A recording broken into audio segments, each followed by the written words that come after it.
આપણે સૌ ખબર છે એક એવા જ જમાનામાં જીવી રહ્યા છે જેને કદાચ દેખાડાનું યુગ કહેવું ખોટું નથી.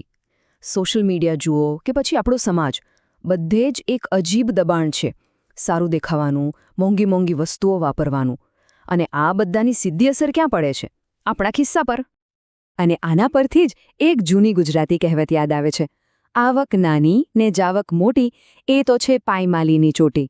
જુઓ, આ કહેવત ભલે જૂની હોય પણ આજના સમયમાં તો એ 100% સાચી બેસે છે. એકદમ સરળ ગણિત છે.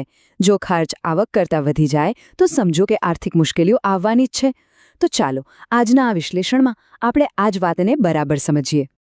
તો ચાલો જોઈએ કે આ દેખાડો કરવાની આપણને કેટલી મોંઘી કિંમત ચૂકવવી પડે છે. તો આ દેખાડાની દુનિયામાં આપણે જે ભૂલો કરીએ છીએ એમાંની પહેલી અને સૌથી મોટી ભૂલ કઈ છે? એ છે સામાજિક દરજ્જાનું દબાણ, એટલે કે બીજા લોકોને ઇમ્પ્રેસ કરવા માટે પૈસા વાપરવા. સાચું કહું તો આ એક એવી જાળ છે જેમાં મોટાભાગના લોકો બહુ સહેલાઈથી ફસાઈ જાય છે. આને જ કહેવાય સ્ટેટસ સિમ્બોલની જાળ. એટલે શું?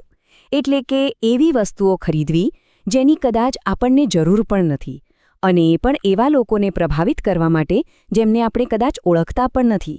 જેમ કે મોંઘામાં મોંઘો ફોન, બ્રાન્ડેડ કપડાં, આ બધું ઘણીવાર જરૂરિયાત માટે નહીં પણ બસ સમાજમાં પોતાનો વટ પાડવા માટે ખરીદવામાં આવે છે. ચાલો એક ઉદાહરણથી સમજીએ. આપણી સામે બે વિકલ્પ છે. એક, દર વર્ષે નવો ફોન લેવો, ભલે જૂનો ફોન એકદમ બરાબર ચાલતો હોય. અને બીજો વિકલ્પ, એ જ પૈસાને ક્યાંક રોકાણ કરવું જે ભવિષ્યમાં વધીને આપણને જ કામ લાગે. હવે કહો, આમાંથી સાચો રસ્તો કયો છે? જવાબ એકદમ સ્પષ્ટ છે, ખરું ને? માની લો કે ફોનની કિંમત છે 80,000 રૂપિયા. હવે આ રકમ ફક્ત એક ખર્ચ નથી. ના, આ તો ભવિષ્યમાં લાખો રૂપિયા કમાવાની એક તક ગુમાવવા બરાબર છે. વિચારો, આ જ 80,000 રૂપિયા જો કોઈ સારી જગ્યાએ જેમ કે મ્યુચ્યુઅલ ફંડમાં રોક્યા હોય તો કમ્પાઉન્ડિંગની તાકાતથી ભવિષ્યમાં કેટલી મોટી રકમ બની શકે છે. પણ આ દેખાડાનો ખેલ છે ને, એ ખાલી મોંઘા ફોન કે ગેજેટ્સ પૂરતો નથી. હવે આપણે એવા ખર્ચાઓ પર નજર કરીએ જે આપણી જીવનશૈલી અને સામાજિક પ્રસંગોનો ભાગ બની ગયા છે અને આપણને ખબર પણ નથી પડતી કે એ કેવી રીતે આપણું બજેટ ખોરવી રહ્યા છે. આમાં સૌથી પહેલાં આવે છે ભવ્ય પ્રસંગો, ખાસ કરીને લગ્નો. સમાજમાં ખાલી વાહવાહી લૂંટવા માટે લોકો પોતાની કેપેસિટી કરતાં પણ વધુ ખર્ચ કરે છે. દેવું કરીને પણ ભવ્ય આયોજન કરે છે. પણ વિચારવા જેવી વાત એ છે કે આ એક દિવસનો દેખાડો આવનારા કેટલાય વર્ષો માટે આર્થિક બોજ બની શકે છે.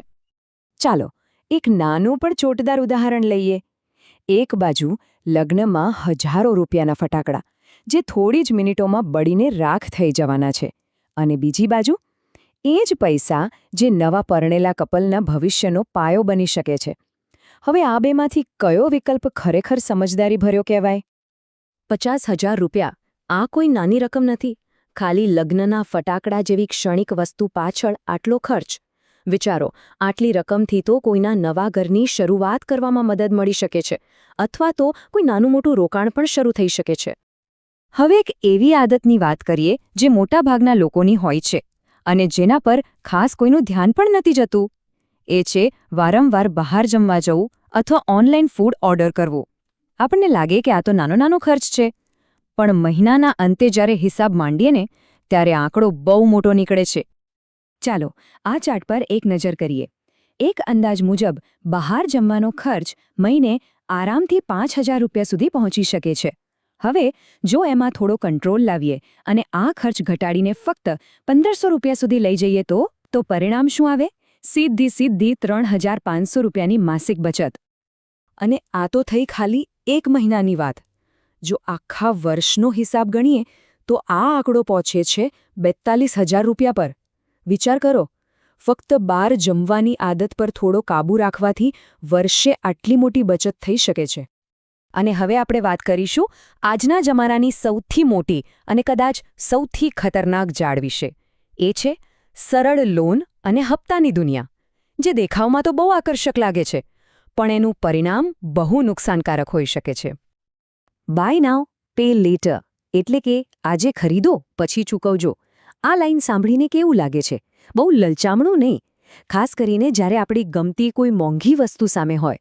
પણ સાવધાન, આ સરળ લાગતા હપ્તા ધીમે ધીમે દેવાના એવા ઊંડા ખાડામાં ધકેલી શકે છે, જેમાંથી બહાર નીકળવું બહુ જ મુશ્કેલ બની જાય છે. આ ઈએમઆઈ કલ્ચરના જોખમોને ક્યારેય હળવાશથી ન લેવા જોઈએ. ઘણીવાર નો કોસ્ટ ઈએમઆઈના નામે આપણી પાસેથી પ્રોસેસિંગ ફી કે બીજા છુપાયેલા ચાર્જ વસૂલવામાં આવે છે. એટલે એક સરળ નિયમ બનાવી લેવો જોઈએ. ઘર કે શિક્ષણ જેવી અત્યંત જરૂરી બાબતો સિવાય જો કોઈ વસ્તુ રોકડા પૈસાથી ખરીદી શકાય એમ ન હોય તો એને ન ખરીદવી એ જ સૌથી સારો વિકલ્પ છે. સારું, તો અત્યાર સુધી આપણે ઘણી બધી સમસ્યાઓ અને ભૂલોની વાત કરી, પણ હવે સૌથી મહત્વની વાત, આ બધી જાળમાંથી બહાર કેવી રીતે નીકળવું? ચાલો સાચી સમૃદ્ધિ મેળવવાના કેટલાક સુવર્ણ નિયમો પર ધ્યાન આપીએ. તો સાચી સમૃદ્ધિનો રસ્તો કયો છે? એના માટે આ 3 શક્તિશાળી નિયમો યાદ રાખવા જેવા છે. નંબર 1, દર મહિને એક બજેટ બનાવો અને એને વળગી રહો. અંદાજ વગર ખર્ચ કરવાનું ટાળો. નંબર 2, જેવી આવક થાય એમાંથી સૌથી પહેલા બચતનો ભાગ અલગ કરો. ખર્ચ કર્યા પછી જે વધે એ બચાવવાની ભૂલ ન કરો. અને નંબર 3, ફક્ત સેલ કે ડિસ્કાઉન્ટ જોઈને ખરીદી ન કરો. જે વસ્તુની ખરેખર જરૂર હોય એ જ ખરીદો. પણ આ બધાની વચ્ચે એક મોટો સવાલ એ છે કે આખરે આ સાચી સમૃદ્ધિ છે શું? શું મોંઘી ગાડી, મોટો બંગલો, બ્રાન્ડેડ કપડાં આ બધું જ સમૃદ્ધિ છે? કે પછી એનો અર્થ આનાથી પણ કંઈક વધારે ઊંડો છે? અને આનો જવાબ બહુ સુંદર છે. સમૃદ્ધિ એ નથી કે આપણી કાર કેટલી મોંઘી છે, પણ એ છે કે ખરાબ સમય માટે આપણી પાસે કેટલી બચત અને કેટલી માનસિક શાંતિ છે. સાચી સમૃદ્ધિ ભૌતિક વસ્તુઓમાં નથી, એ તો આર્થિક સુરક્ષા અને મનની શાંતિમાં રહેલી છે. જ્યારે એ ખબર હોય કે મુશ્કેલ સમય આવશે તો પણ આપણી પાસે પૂરતી વ્યવસ્થા છે, એ જ અહેસાસ છે ને, એ જ સાચી દોલત છે. તો આ આખી ચર્ચાનો સાર શું છે? સાર બસ એટલો જ છે કે વસ્તુઓ સ્ટેટસ માટે નહીં, પણ તેની ઉપયોગિતા માટે ખરીદવી જોઈએ. આપણું લક્ષ્ય દેખાડાનું ખોખલું માળખું ઊભું કરવાનું નહીં, પણ આર્થિક અને માનસિક સુરક્ષાનો એક મજબૂત પાયો બનાવવાનો હોવો જોઈએ. કારણ કે અંતે તો એ જ સાચી સમૃદ્ધિ છે.